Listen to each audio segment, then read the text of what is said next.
Coming to you live on a Friday night.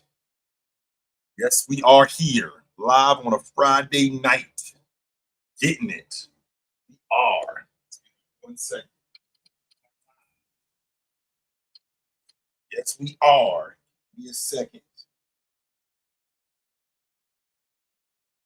I'm good now. I apologize. But we are live tonight.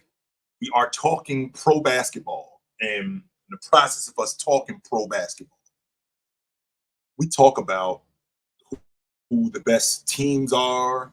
And this is essentially gonna be a series for me. Cause what's up, yo? This is essentially gonna be a series for me because I look at I'm a big fan of the two guard. And the reason why I'm a fan of the two guard is because I played the two guard. Right? I played the two. So I'm a bit of a fan of the two guard. Yes, I am. So I have a bit of I show a little bit of favoritism toward the two guard. Two guard and the big man. Those are my guys more than anything. The two guard and the big man. I love the five man because he protects the rim. Not only does he protect the rim, but he does all the other dirty work stuff for you. He rebounds, he blocks shots, mans the paint. He does all of that stuff. So when I think about who the two guard is, your two guard is your bucket getter. That's who your two guard is. Your two guard is your man who plays off the basketball, right? Your two guard is your man who plays off the basketball. Your two guard is your guy who gets you buckets. He's your bucket getter. In addition to him being your bucket getter, he's also one of your better playmakers. Now, traditionally, which I've resigned myself to this not being the case anymore, because traditionally, the point guard, you played the point guard because you couldn't shoot as well as the two guard. You played the two guard because you couldn't handle it like the point guard. Well, that ain't the case no more, because the lead guard can shoot it like the two guard today, and the two guard can handle it like the lead guard. So there's a bit of a quagmire of who should play off the basketball. But it's one of those, in the words of Mr. Marlo Stanfield from The Wire, this is one of them good problems. And the reason why this is one of them good problems is because my two guard, he might not pass it like my lead guard, but he also does a lot of the other stuff that my lead guard does. He might not pass it as well. But with that being said, with that being said, he does a lot of the other stuff like the two guard. So who is the best two guard in the game? What exactly is the criteria for the two guard? Well, I played the two guard, so I know that as the two guard, my job is to score. That is my job, to get buckets. I'm the bucket getter. I play off the basketball. I'm the bucket getter. Don't get me wrong. You know how I feel about the big man, right? You know how I feel about the big man. You know that that the big man is the best player to ever. The big man is the big man, of course, throughout history, is the best player to ever play. That's throughout NBA history. And it's been recent that wing players have now gotten into that conversation in the last 10 in the last like maybe 10, 20 years, with the exception of Jordan. The best players to ever play were big guys. That's just the way that was. Wing players, and the offense ran through the big man. But your lead guard, right? Your lead guard, he played the lead guard because he couldn't shoot it like the two guard, but he could shoot it like the two guard today. And we're going to talk about the lead guard later. That's going to be in another episode, who the best lead guard is in the game. But as of right now, who is the best two guard in the game? So we talk about criteria. Buckets. Are you a bucket getter? And when I say a bucket getter, I mean, when do you get buckets? Where do you get buckets? How do you get buckets? Who do you score on? Can you play in traffic? Where do you play? Are you only a mid-range shooter? Can you stretch and play on the long ball line? Can you play at the rim? What about getting fouled? Can you go to the stripe? Can you go to the stripe and finish games? Can you make it difficult for teams to deal with you? They want to get the ball out of your hands. That's number one. Can you score? Well, number two, do you play on both sides of the basketball? Because when I think about the best two guards in the game, that's what they did. I said this to you guys countless times, and I will die on this hill. I've said this to you guys countless times, and I will die on this hill. The cheese is not extra. It comes with the burger. So when you are talking about a great player, you are not a great player only on one side of the basketball. Now, if you play on one side of the basketball, there are exceptions, because there aren't many great players who only play on one side of the basketball. Magic was an exception. Curry was an exception. Luka is an exception. I think James Harden is a bit of an exception. But for the most part, the best players to ever play, the elite players, they played on both sides of the basketball. And they were great on both sides of the basketball. They weren't great sometimes. They were great on both sides of the basketball. So, do you play on both sides of the basketball? Do you do that? That makes you that makes you one of the best two guards in the game. Do you play on both sides of the basketball? Can you score? You play on both sides of the basketball. Are you clutch? How long were you awesome? So again, this is the criteria that I'm thinking about. This is the criteria that I'm thinking about. And that's just not true, Legault. That's not true. That is not true. Don't come in my comments with this bullshit, man. I'm trying to work here. Do not. That is not true. LeBron James finished tied for 5th in the league in Defensive Player of the Year in the 16-17 season. He was tied for 5th. That's not true, yo. That is not true. I'm trying to work over here, man. So don't come in here with that nonsense. Do not. Because you will be removed. This is not about James. This is about two guards. So again, can you score? Do you play on both sides of the basketball? How long did you do it? Because I'm not one of these guys that's reserved, right? I'm not one of these guys that's blindsided by what you do right now, right? I'm not blindsided by what you do right now. I'm not doing it. And the reason why I'm not doing that is because that's part of being great, right? That's part of being great.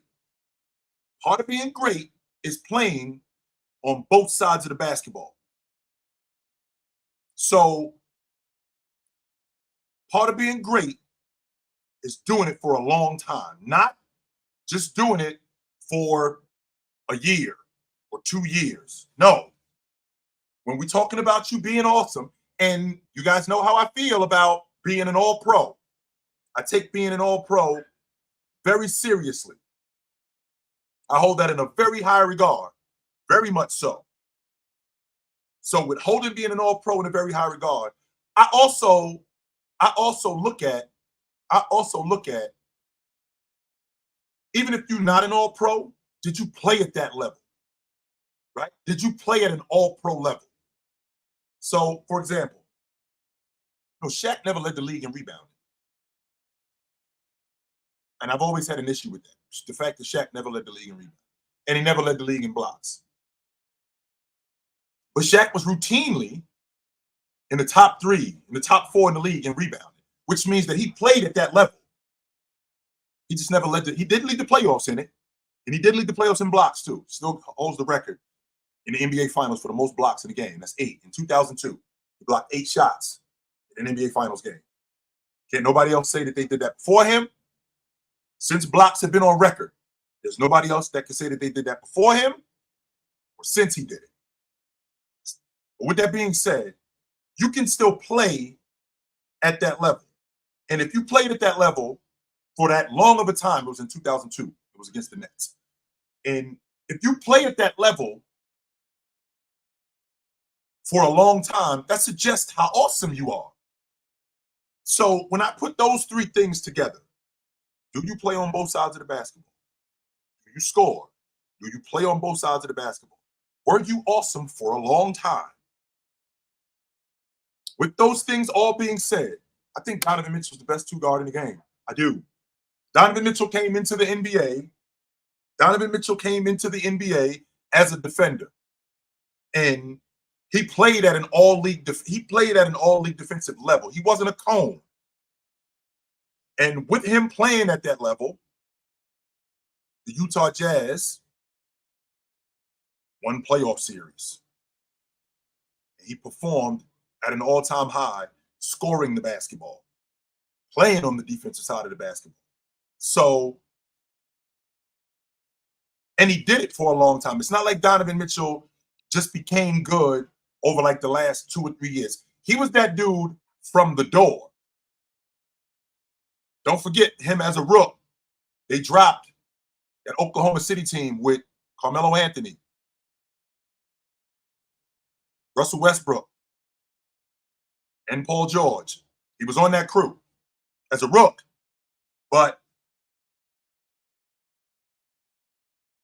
Donovan Mitchell has played defense at a level. He hasn't been an all-league defender, but he plays defense at a level that's high in the NBA. Now, we're talking about a guy who's small but can switch. In addition to him being able to switch, athletic enough to beat guys to spots, which he has done. One of the better dirty work guys. He will get on the floor. Absolutely, he will get on the floor. And with all of that being said, I feel like I'm watching a guy in Donovan Mitchell who is having another career year this year at 28 a game. He had a career year last year. Had a career year last year, and this year with both Evan Mobley and Darius Garland being out of the lineup for as long as they were out of the lineup, still keeping that Cleveland team, both him and Jared Allen, keeping that Cleveland team above water. With the criteria that I'm thinking about, I just think about a guy who, at the end, performed in the postseason, performed in the regular season, performed in the postseason. He didn't perform in the postseason last year, and I will definitely give him. He definitely deserves some flack for that. 100% he does. But with that also being said, he's performed more times than not in the postseason. Yes, he has. That is definitely not my opinion. That is fact. He's performed more times in the postseason than he did not. So I have to take my hat off. I have to take my hat off to Donovan Mitchell. I think he's the best 2 guard in the game. I do. Of all the players that have played, I think that he's the best. And it's interesting that you say that too, Green, because so he got outplayed by Donovan Mitchell. So he got outplayed by Brunson, or did Darius Garland get outplayed by Brunson? I just need you to straighten me out, Bones. I just want to make sure that I'm clear. So Did Darius Garland get outplayed by Brunson, or did Mitchell get outplayed by Brunson? I want to get that straight, because when I think about when I think about the lead guard, who Jalen Brunson is, right? When I think about the lead guard, who Jalen Brunson is, his matchup was Darius Garland. That's who his matchup was. So, and even if you want to talk about a 2022 against Dallas, let's talk about 2022 against Dallas. He had that, I think it was game 6 where he played bad. That was the game where he played bad against Dallas. I think game 6. Up until that point, I think he was averaging something like 27, 28 a game, 6 or 7 assists. So he was doing what he does. He was absolutely doing what he does. It was that I think it was either game 5 or game 6. I think it was either game 5 or game 6 where he ended up playing bad. And I think he had 7 points, and he didn't do much. I don't think that he did much in that game. But with that, right, with that being said, right, with that being said, I think about the lead guard spot. I mean, I think about the 2 guard spot, and it's an interesting dynamic. It just is. And when I think about him, when I think about Donovan Mitchell, I think about a guy. When I think about him, he just embodies all of that stuff. I absolutely think that. Go do your homework, Legault. So do me a favor, ladies and gentlemen, because I got a smart aleck in my comments. Legault, go do your homework, sir. Please go do your homework before you talk to me. Please go do your homework before you talk to me. That's all I'm asking you to do. Go do your homework before you talk to me. So when you talk about somebody lying, so when we talk about lying, because of all the terms that I hate, there aren't many terms that I can't stand. But some of the terms that I can't stand to be called colored. I hate that. Do not call me colored. I can actually handle you calling me the N-word and calling me colored. I hate that term. That's number 1. Number 2, don't call me a liar, because liars, what they do, they intentionally, that's what the definition of lying is. They're intentionally trying to deceive you. That's what a liar does. Intentionally trying to deceive you. And I'm telling you that the Dallas Mavericks and the Utah Jazz did not go 5 games in 2022. That did not happen. And I'm not intentionally trying to deceive you. Don't call me a liar again. So, with that being said, with that being said, I want to hear from you guys. I don't want to take up much. I don't want to take up too much time. I want to hear from you guys. Who's the best 2 guard in the game? That's what I want to know from you guys. Who is the best 2 guard in the game today? The best of all the 2 guards in the game today. Devin Booker. You guys know how I feel about Anthony Edwards. You guys know how I feel about Anthony Edwards. Donovan Mitchell. Desmond Bane. Who is the best 2 guard in the game today? If you have to pick one, right? If you have to pick a guy, who is the best off-ball? Who's the best off guard in the game today? Because it's not many that when you look at it, right? When you look at the 2 guard spot, is it thick? Is the 2 guard spot deep? When you think about the 2 guard. Excuse me. When you think about the 2 guard spot, is it deep? Yeah, Anthony Edwards, Devin Booker, Donovan Mitchell, Desmond Bane. Who are the better 2? Who are the best 2 guards in the game today? When you run them all down, when you run down all the 2 guards, and you look at every last one of them, and who is switchable at the lead guard spot, at the 2 guard spot, like who can move over and play the point. Because again, we talk a lot about, we talk a lot about the combo guard, but when I think about the 2 guard, I think I think about a bucket getter. That's what I think about. So who are the best 2 guards in the game? Mitchell, Book, Ant, Jaylen Brown, Murray, Cam Thomas. Who are they? When you think about them, right? When you think about who the better 2 guards in the game are, who is the best?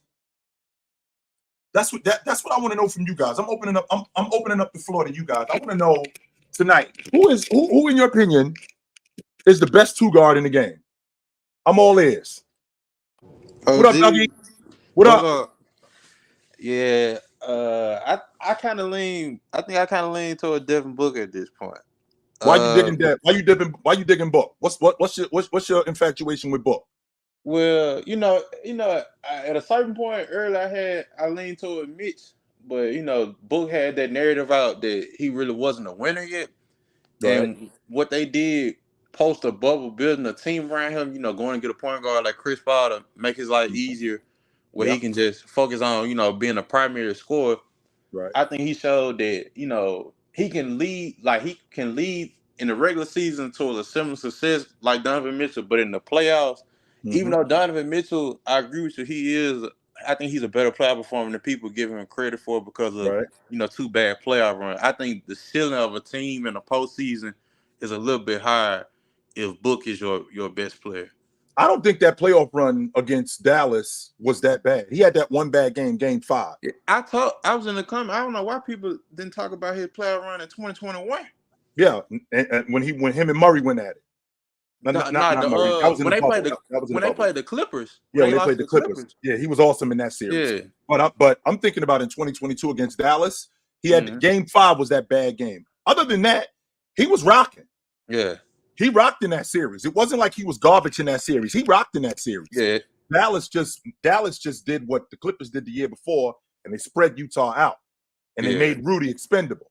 But other than that, Donovan Mitchell was awesome in that series. The one thing I used the thing about this series too, Gobert, he used to catch a lot of flack for that. I feel like a lot of it was because like the guards, the perimeter defenders they couldn't stay in front of their man. So Rudy gonna naturally try to go to the paint to rim protect, because even though a 3 count for more, that layup is a more high percentage shot. You're gonna make more of those layups than you do a 3.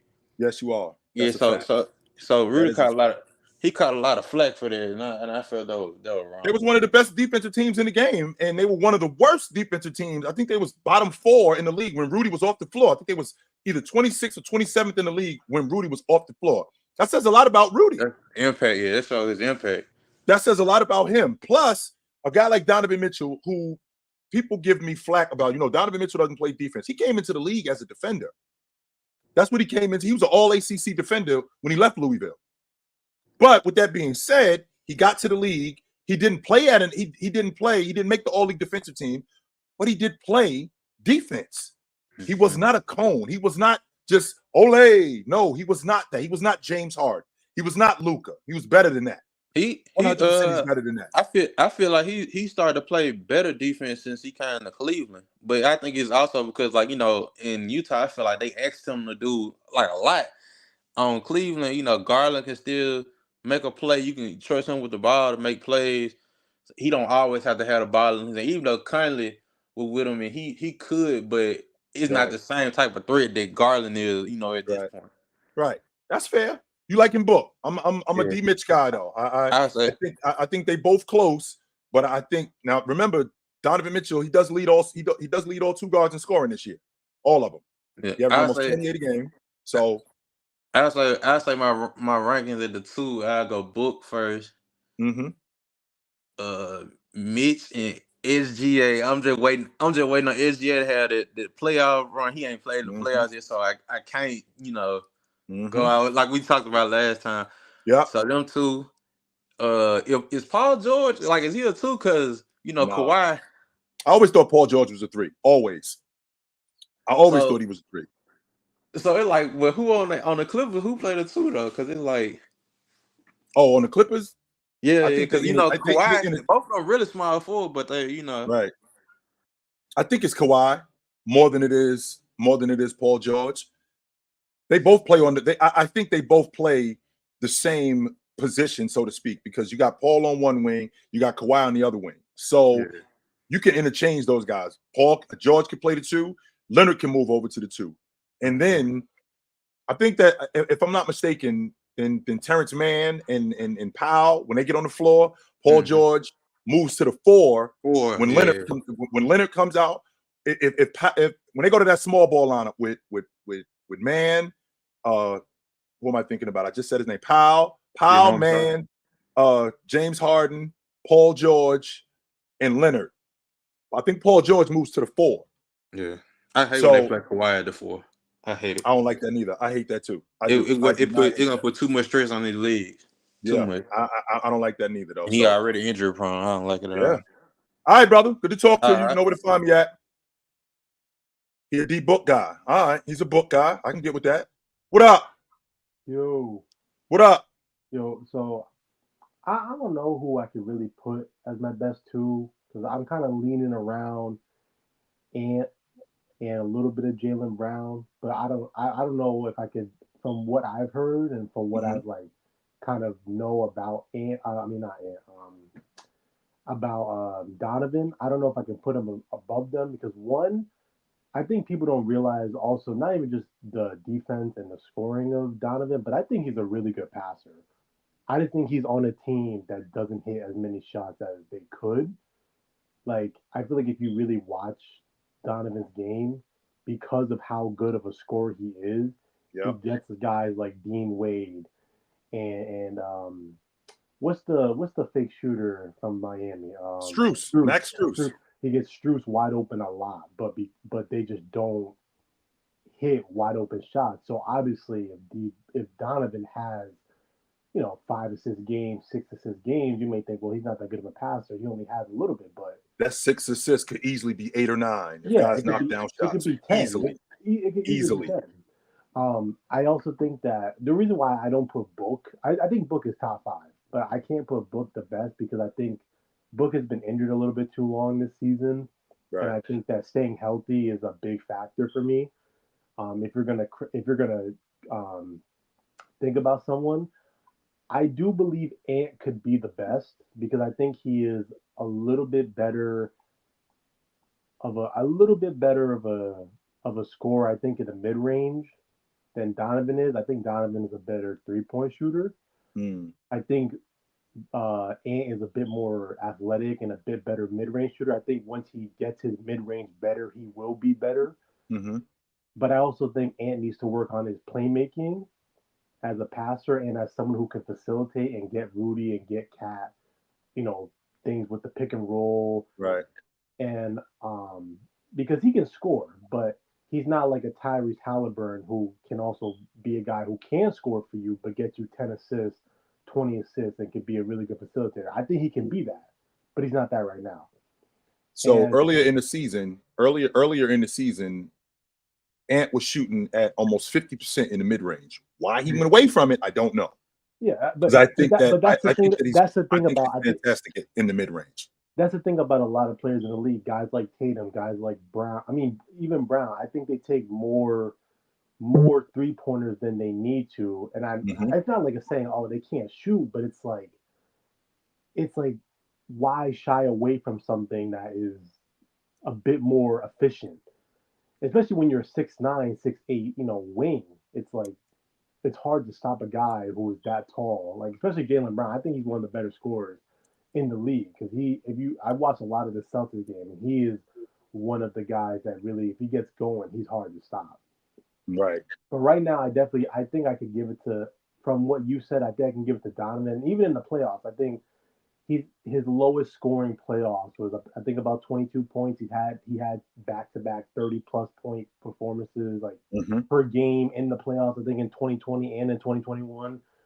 Last year it wasn't great, but he still had about what 25, 26 last year in the Mhm. playoffs. So he's consistently good.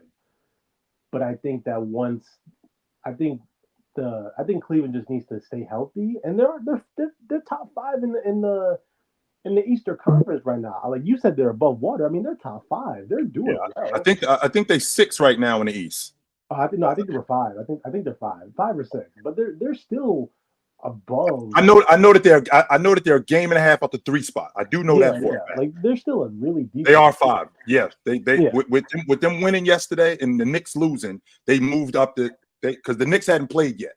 So Yeah. with the Knicks losing and them winning, they moved up to 5. And I know that they're half a game.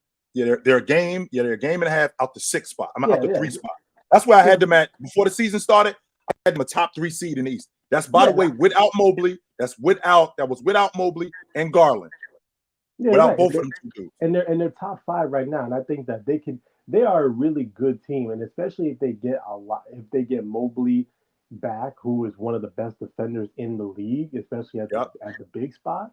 I think Yep. Cleveland we'll see a different Cleveland team come playoffs, especially even down the line. Because this is the time in the league where we're gonna see a lot of teams who either you're gonna bend and you're gonna break, or you're gonna bend but you're still gonna stay solid. Like I actually want to ask you, do you think Minnesota, as good as they are defensively and obviously offensively, do you think they're going to stay as solid as they have been all season? Yes, I do. I think that. And the reason why I think that is because the one thing that they do consistently is what wins games. And that's play defense. Like a lot of teams can't hang their hat on that. There are teams that hang their hat on their, like Phoenix, for example. Phoenix hangs their hat on their offense. Exactly. That's who they are. There are a lot of teams that hang their hat on different things. Minnesota hangs their hat on one thing, and that one thing is defending. And they do that consistently. I will say that I think the X factor though will be Cat, because he has been playing really good offensively this season for me. He's been attacking smaller matchups. He's not been letting guys off the hook. Like I've seen him take Drew Holiday to the paint. I've seen him take Tatum and Brown to the paint. He doesn't settle for long balls as much as he used to. He can shoot, but he's actually more aggressive. But I think it'll come down to him being the defender that he needs to be for that team. Because if he's not, I think that they'll lose. I don't think they'll lose, but they won't have as good success if he doesn't step up. I'm definitely the guy that's made it clear. I think Cat is a number 1 on a playoff team. I think he's a number 2 on a championship contender. I think he's a number 3 on a championship team. That's what I think he is. Yeah, I agree with that. That's what I think he is. So, all right, brother. Good to talk to you. Yep. Absolutely. So, when I think about when I think about the two, right? When I think about, like, for example, Donovan Mitchell, I just think that he is the best player, the best 2 guard in the game. Like when you're talking about when you're talking about playmaking, I look at playmaking a different way. I mean, I don't think that there's much of a difference in passing between Donovan Mitchell and Devin Booker. Devin Booker has been made to be the primary distributor because they don't have one. See, they got one in Cleveland. That's Darius Garland. He's their primary ball handler. They don't have that in Phoenix. If Donovan Mitchell was made the primary ball handler and he had to distribute, I think that he could.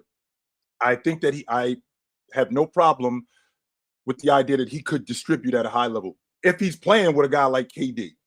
Because I watched that offense in Cleveland and I watch him get downhill and I watch him get Max Strus wide open long balls in transition. I watch him get Dean Wade wide open looks in transition, wide open looks in the half court. I watch him get to the basket and dump the ball off to Evan Mobley, who's fumbling the ball out of bounds. This is 7, 8, 9 assists. This is 7, 8, 9 assists that we could be looking at from him because he does pass the basketball. So with that being said, when I think about playmaking, I think about playmaking differently than a lot of you guys. I don't just think about playmaking as a passer. I think about a guy who could get to the basket and make plays at the rim, beating up on big men. So when he goes to the paint and he gets hit by Nurkic, now that's Nurkic's third foul, and Nurkic's got to sit down. That means that their second unit guy comes in. With their second unit guy coming in, now that's more opportunities for Evan Mobley. That's more opportunities for Jared Allen. Now this team has to go. Now that team has to go zone, which makes it even worse because I got two bigs. So that's playmaking. Donovan Mitchell, I think he's second in the league in steals. And for you guys in here who discount steals, do not let like Allen Iverson or James Harden fool you. Like being one of the best steals leaders in the game. Just so you know, if you look back in the history of the game, the best steals leaders, the all-time great steals leaders are some of the best defenders. Guys like Allen Iverson, James Harden, those guys are anomalies. Those guys are not the norm. That is not true. No way. You will not sell me that. Hell no, will you sell me that? Some of the best steals leads, some of the best players, some of the best defenders in NBA history were steals leaders. Jordan led the league in steals, I think three or four times, something like that. 4 times. Stockton led the league in steals, what, 5 times? Yep.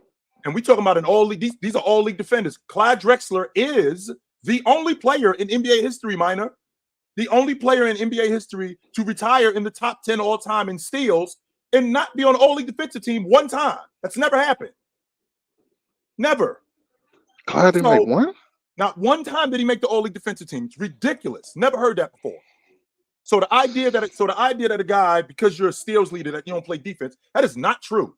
That is not true. Absolutely not. What up, Minor? My man, what's going on, Chill? What's up, brother? You know, you look at the situation that these 4 guards are in. SGA, Anthony Edwards, but Devin Booker, D. Mitch. Right. The one that's in the best situation is Anthony Edwards by far. Mm-hmm. And then I think he's the one that's taking full advantage of that situation out of all of them. So in my opinion, looking at those 4 and the situation he's in, he has to be considered the best. I think Book, if you're just talking just pure skill, I would lean toward Book. Mm-hmm. But who's going to get the opportunity to really showcase all their skills is Anthony Edwards. And it's Anthony Edwards by a landslide. Well, if you've ever heard anything that I've said about Anthony Edwards, Minor, you know how I feel about him. I think that in the next 2 years, I think he's going to be the league MVP at some point. I don't think he's just going to be a great player. I think that he's going to win the league MVP at some point. I think he's that good. That's number one. I think that in another year, maybe 2 tops, I think he's going to be the best 2 guard in the game. And I don't think that, and you know how I feel about Donovan Mitchell. But I think that Anthony Edwards, I think that in the next 2 years tops, I think he's going to be the best 2 guard in the game because I feel like defensively, the strides that he's made, the fact that he's made strides and his versatility on the perimeter, his ability to defend different guys, to watch him slow down Jason Tatum when Boston came to town. That's a big deal for a 6'5" guy going up against a 6'9" guy and taking on that challenge. I think we're also talking about a 22-year-old too. Like we ain't talking about a dude that's been in the league 8-9 years and we've probably seen the best of him. No, we haven't even seen the best of Anthony Edwards yet. We have not. So with that being said, I think that he's on his way. I haven't seen all of it yet. I think that with Donovan Mitchell, I've probably seen all of it. The best. Yeah. I don't think that I've seen. I don't think that there's much more. But what I have seen, it's difficult for me to put somebody in front of him, man. It is.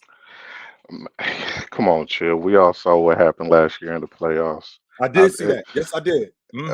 That's not it. That's you know the outcast line. You only funky as your last cut, and that last cut from Donovan, man, is not a good look. See, I can't do that though, Minor. I can't, man. I can't because if I'm doing that, right? If I'm doing that in 1984 after the '84 finals, Magic is whack. Magic is whack. I got to take Magic off the board. He is straight whack. Even though what I saw from him the previous 4 years, I'm like, wait a minute, man. I can't just leave that out. I can't. I understand that we live in I understand that we live in a time of what have you done for me lately? But it makes me nuts when I hear people act like, and this doesn't mean you in particular, but it makes me nuts when I hear people talk like what you've done doesn't matter. Minor, there's a reason why when the Denver Nuggets are the world champs, there's a reason why we on TV more. There's a reason why teams play against us harder now than they did in years past. There's a reason for that, because of what we did. They ain't just doing that because all of a sudden, yo, we got Joker and he's pretty good. No, we had Joker last year. You wasn't playing like this against us. We had Joker last year. All of a sudden, it's more TV cameras here. We on TV more. I can't just go off of just what you did this year. I can't do that. And sure, Donovan Mitchell wasn't great last year in the playoffs. But what about the other ones? We just gonna leave that out? I'm not. I hear you, but I think the situation that he was in Cleveland, Yeah. I think that was a better situation than he was with in Utah. The only problem with Cleveland that I saw was they were young, they were inexperienced, and I don't think they were prepared for the physicality of the New York Knicks, and that kind of shook them up. That's a better situation than what was going on in Utah with Mike Conley and Rudy Gobert and Royce O'Neal. That was a better situation. I think it was. Yeah, because two things. Who didn't make the playoffs the year before that, by the way, Minor. They didn't make the playoffs the year before. Correct. Keep going. But I think when you look at the offensive ability of all of those players, in theory, right? Because they really didn't showcase it in the playoffs, but in theory, they had the offense. Nobody was picking the Knicks to win that series. Let's go. Yeah, nobody was picking the Knicks. So when in the fashion they lost, nobody saw that coming. So in theory, that team should have beat them. It was just like I said, they weren't prepared for what the Knicks were going to bring to the table. But I guarantee it. Go ahead, Chip. What the Knicks did to Cleveland? That's what I had Cleveland doing to the Knicks. Keep going. 100%. So yeah, I think when you look at all the pieces around Donovan that season, he had the pieces to work. It just didn't. I think this season, Chill, if he don't get it, I ain't gonna say he got to get it done. I'm not saying he's got to win a championship, but if they lose like this again, I definitely I'm kind of out on Donovan.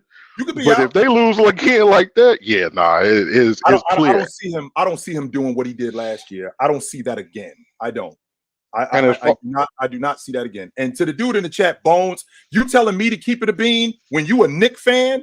Are you kidding me right now? You telling me to keep it a bean? What the hell is that about, yo? I'm sorry, man. As you were saying, you telling me to keep it 100 and you a Knick fan. You ain't keeping it 100. And as far as Book, out of all those players, like I said, SGA, Anthony Edwards, Donovan Mitchell, Book is in the worst situation, man. They got him doing stuff that he can kind of do, but that's not what he wants to do. Book wants to shoot. He wants to come off them curls. He wants to let it fly off of these pick and rolls, off these pin down. He wants to shoot. And we saw that last year in the playoffs. The dude was shooting, what was it, like 70%? Like it's crazy. 78% he was shooting in that series. That's what Book. That's what Book wants to do, and he's not going to be able to do that. Even if they make the playoffs, which I severely doubt, they're going to get smacked in the first round hard. It's going to be embarrassing, and I hate that for Book. I love Book, but man, he is in a bad situation. Well, number one, him being with Kevin Durant, and this is the way this was constructed. Losing Chris Paul was a big deal. Yes, because you didn't replace the lead guard. Now what you're doing is you're taking the ball and you're putting it in Book hands, but you're putting it in his hands in a different situation.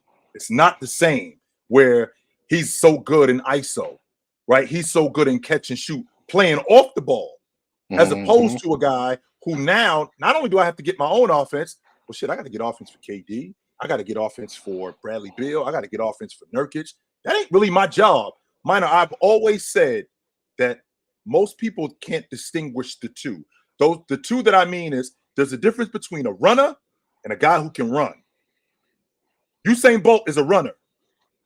He's not the same as a guy who can run. Devin Booker is a passer. Devin Booker can pass. He's not a passer. Those two things. Stockton is a passer. Chris Paul is a passer. Rondo is a passer, right? Tyrese. Trey Young is a passer. Halliburton, these are passers. Devin Booker is a guy who can pass. Those two things are not the same. If you get a distributor with him, and I don't think you need Chris Paul. I don't think you need Tyrese Halliburton. But if you can get like a Mike Conley type, something like that, how much better would he be playing off the ball? Because I think that's where he's the most comfortable. I think that would make everybody more comfortable. That would make KD more comfortable. That would make Bill more comfortable. I don't. As far as the GM for other Suns, he should be looking over his shoulder, making sure somebody ain't coming up behind him to tap him and tell him to go ahead, pack it up. Come on, my man, let's go. Because there's no reason that you have those three offensive players and you don't have a distributor. Is no, and they're not even a decent backup at that. Nah, man. Now He should be. I do understand from the aspect that he is new, the ownership is new, so they might be looking to go in a different direction, which I understand. I do. I do understand that. However, if this team is going to be successful, you definitely need a lead guard. Yeah. You 100% need a lead guard, because I watched them against the Clippers a couple of nights ago, and they had a stretch where they went 2 for 9 from the floor. One pass shot, all discombobulated. There's nobody settling anybody down. Nobody getting Eric Gordon shots. Devin Booker, he's the guy in transition, setting up their defense. They don't have, nobody's pointing out who has this guy, who's doing this. None of them do that. So they don't have that on the floor. And until they get that, they're going to be in a world of hurt, because they're going to get embarrassed in the playoffs. You're not going to just be able to outscore everybody. You're not. No. You're not going to be able to do that. So and that's why, Anthony Edwards, man, he the one. I ain't fighting it. I'm not fighting it. All right, brother. Good to talk to you. Anybody that know me know how I feel about Anthony Edwards, man. You know that I think that Anthony Edwards is for real that dude. 100% I do. What up? I know you think Anthony Edwards is that dude, and let's let it be clear. In the next 365 days, man, I stand to what I said before when I told you about Anthony Edwards. You actually shortened it. I did shorten it. You was nice. You was nice giving him 2 years, but I'm giving him 2. Yeah, the conversation was too close for me to do that, so I just gave him 1. But just based on the fact that I don't think Donovan Mitchell in Cleveland can give you the best of what he was giving you in Utah. I think some of those playoff performances that you talked about back in the bubble, when he was basically playing Jamal Murray to a tie, and they blew a 3-1 lead, and then the Dallas series I think 2 years later, and then the Clippers series year before that in 21. Man, I think those are some of the best of the best of the best that we saw Donovan Mitchell. Now, on the other hand, I knew from the moment that you put the title up and and it came up on my feed that this was going to be a Donovan Mitchell tribute episode by you. But the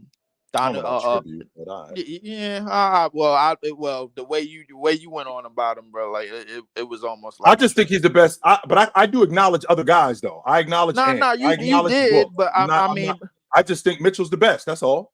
I mean, but the thing about it is, I think that you do it. I was under the assumption that you did it the same way you do power rankings, because you have some great power rankings lists, especially when it pertains to the NBA. It's probably because the Boston Celtics got the number 1 seed, but it is what it is. But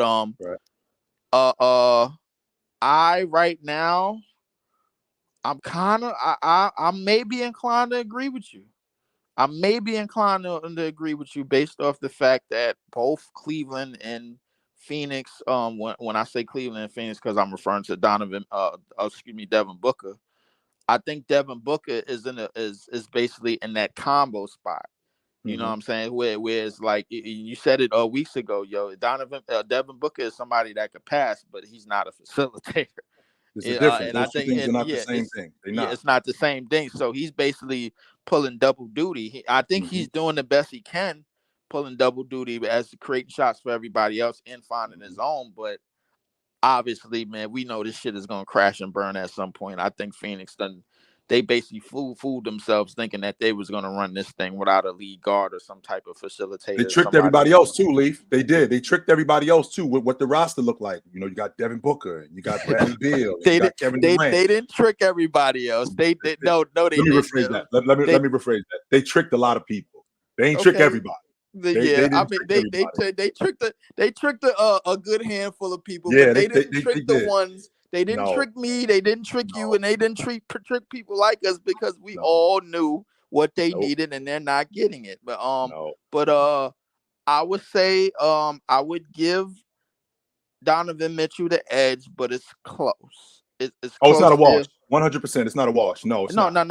It's not a wash because I think Devin Booker is pulling double duty now. And on the other hand, had ESPN or Basketball Reference had SGA listed at the 2, this wouldn't be a conversation. And I told you that weeks ago, and you tried to fight me on this. But and just yesterday we was fantasizing about SGA being the league MVP. But that's another story. But I will say that I think that the reason why I have Ant-Man being the best 2 guard a lot sooner than later is because I think what they're both going through, Booker and Spider going through right now is kind of that period in their career where they both clearly need more. Like we know now that Devin Booker needs a lead guard. And we know now that Donovan Mitchell, his days as a number 1 are coming to a screeching halt. Can I ask you something? Is there any difference between this Cleveland team, the way they're constructed, and the Utah team that he just came off of? Can you find any differences? Because Jared Allen is a rim protector, and Rudy Gobert is arguably the best rim protector. Right. Evan Mobley is he's better than the any 4 that they ever had when he was over there. The front court is better. The front court, okay, because of Evan Mobley. But now you got a fake shooter in Max Strus, man. Shout out to Dub. Yes, you do. You do. 100% you do. And you're coming from Joe Ingles and Royce O'Neal and guys like that, and going to and Mike Conley, and then you go to Darius Garland, who can't guard a fish out of water. And like, I mean, I don't know. This team looks a lot the same than the team that he just came off of. Well, if you think about Darius Garland being younger, right? When you get a superstar in Donovan Mitchell, this team was building something. So Darius Garland, before Donovan Mitchell shows up, all of these guys are under 25. Garland, Markkanen, Jared Allen, Mobley, Okoro. All of these guys. This is the core of this unit. All of these guys are under 25. Right. Then Donovan Mitchell comes over. He's the all-NBA. He's the all-star, deep into the playoffs, superstar, and it's evident right from the beginning he's their guy. Now they lose. Markkanen isn't who he is today. What he was in Cleveland. Not just Markkanen, but we got to remember. We got to remember a lot of that bench that was producing around the time when Donovan Mitchell got there. They were lost too. Kevin Love was making a case for 6th man of the year at one point, and over there. Ricky Rubio had got hurt. He was playing arguably some of his best basketball towards the I guess you could say the tail end of his career.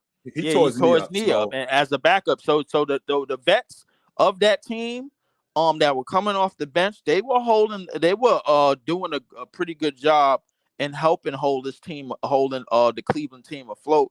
Right. Not just the one for when Markkanen was there and he got hurt, but the one with Donovan Mitchell there, and then those pieces got hurt again, and then Kevin Love was basically casted off a throwaway. He ends up in Miami. They end up in the finals, and now he's playing better than ever still. Like, you know what I'm saying? So the thing is, I would like to think that Cleveland kind of done themselves a disservice, almost the same as Utah did, because I remember when Donovan Mitchell first got there, And if I'm not mistaken, Gordon Hayward was around. That was Gordon Hayward last year, before he went to Boston. Mm-hmm. So the thing is like, you giving up on guys that is supposed to help this young man and help this guy and help him. I understand why they succeed did as it. a unit? I do understand why Danny Ainge did it though. He did it because as far as they went, this team with Quinn Snyder, they had gone as far as they were going to go. And Danny Ainge is one of those kind of GMs. You already told me about Danny Ainge, man. Like, listen, He's- you can't spin the block when it come to Danny Ainge, man. Like, not. listen, Mm-mm. listen, he that hustler that Mm-mm. that is gonna try to hustle you and everybody else in your family. Go Like, ahead. hey, Go ahead and see Danny Ainge on the court and try to spin the block. You spin the block, he in the backseat of your car with a gun to the back of your head. exactly. That's what Danny Ainge is. That's Do who not- he is. That's who he Do is. not But spin the block with Danny Ainge. Absolutely not. So, I listen. Another thing I wanted to say before I cut up out of here. I'm not the most objective person that you will talk to, but I've come to a resolve when it comes to the Nets. It's a lot of maybes when it comes to the front office and when it comes to this core, obviously, because Ben Simmons quit once again. I'm saying he's quit. That's my subjective side talk. I heard he's coming back soon. The report is he's coming back soon. So listen, what I will say is this. I think that listen, and this is just a thought, and I don't know if it's true or not. This is just a thought. I think that when Sean Marks made this trade for Kevin Durant, he basically said, yo, whoever I get for Kevin Durant out of this trade, that's who we're going to give a shot, and that's who we're going to give a multiple year program to. So when you watch the Nets game and you see guys like Mikal Bridges and Cam Johnson trying to create or trying to do things, obviously without a lead guard, this is them telling them kind of what you told me with Jason Tatum. Yo, we going to you. Yo, figure it out. Figure out how to get better. Figure out how to become a better player. And you're gonna make mistakes. It's cool. You're gonna make now. That's not to say nothing about Cam Thomas. I think Cam Thomas is in a young man's spot because you think Cam Thomas is being wasted away. I think Cam Thomas is not necessarily being wasted away, but the thing is, you want Cam Thomas to succeed early.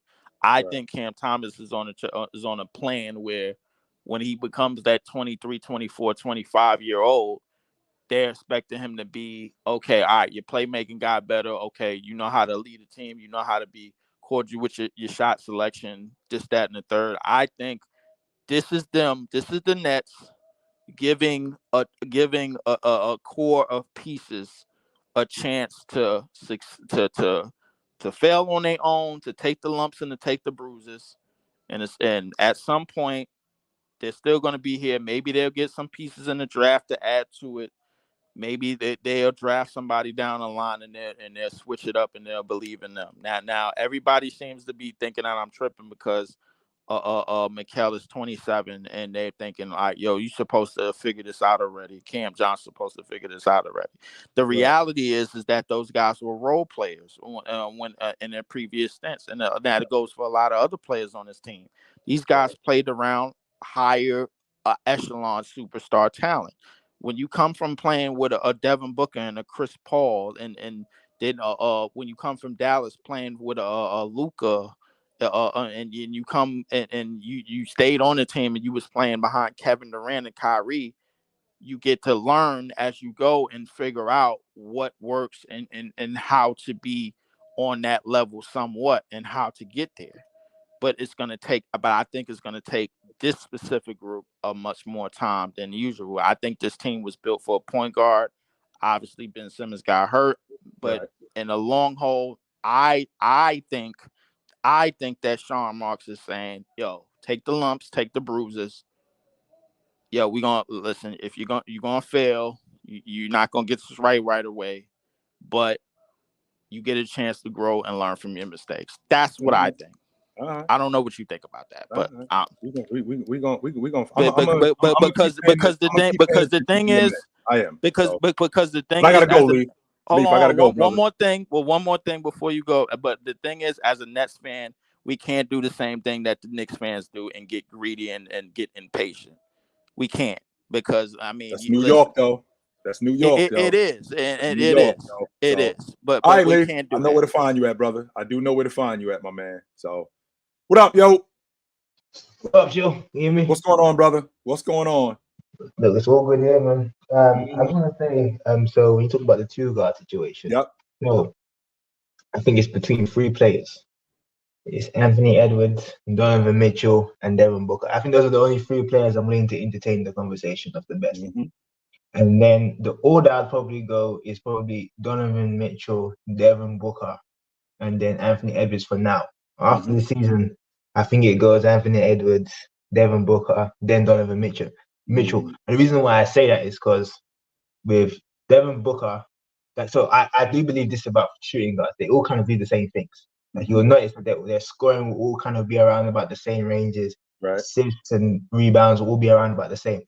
So to me, the only thing that would differentiate and what to me visually that I look for in a shooting guard is a certain level of explosiveness when it comes to their scoring in particular. So I think out of the three, Donovan Mitchell and Devin Booker are the most explosive scorers. So they can get hot and they can explode.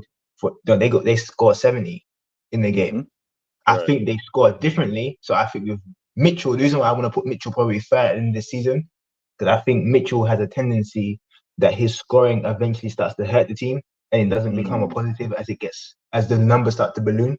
And we So saw like that he could shoot his team out of a game, is what you're saying. Yeah. So the hotter he gets, the more he feels like he needs to have the ball.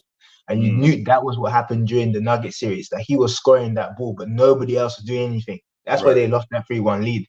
So you're going, you're shooting back and forth with Jamal Murray, but you're also forgetting he has Nikola Jokic. So it doesn't really. So Jamal Murray is trying to neutralize Mitchell, but the rest of the team ain't doing anything else. So that's the reason why that series was particularly blown. Everybody was like, "Oh, Mitchell did it." It's only in retrospect I realized that. I realized, oh wait, that's it does make sense though. It does. That does make sense, because what I'm going to do is I'm going to get you in a fight with me, and I'm going to tuck away basically my big weapon. I'm going to tuck that away, and when it's time necessary, when the time comes to actually use that, I am going to go to it. But I'm still going to get in a fight with you. I'm going to keep the fight with you going, but I'm then going to bring out my other big gun that you don't have, which I can definitely appreciate that logic. However, I'd like to think that Donovan Mitchell, I think that this Cleveland team has grown. I think that they've gotten more mature.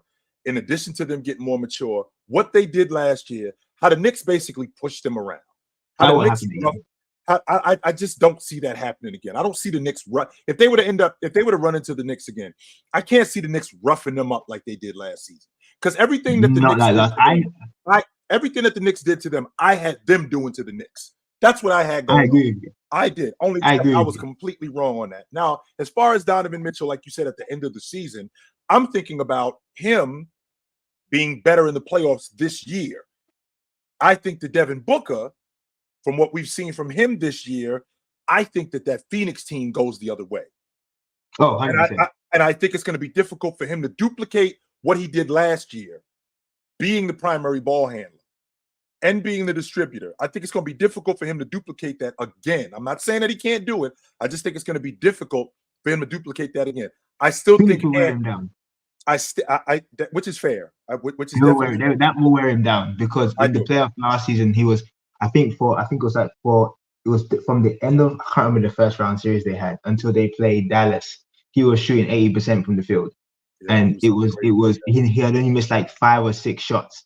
And with him being a distributor, we've seen it what happens to high volume shooting guards or combo guards in the playoffs. They usually fall off a cliff because it's too difficult to have the ball and shoot the ball at the same time. And I think if you're going on to Edwards, the only reason why I say Edwards is defensively, he is significantly better than those two.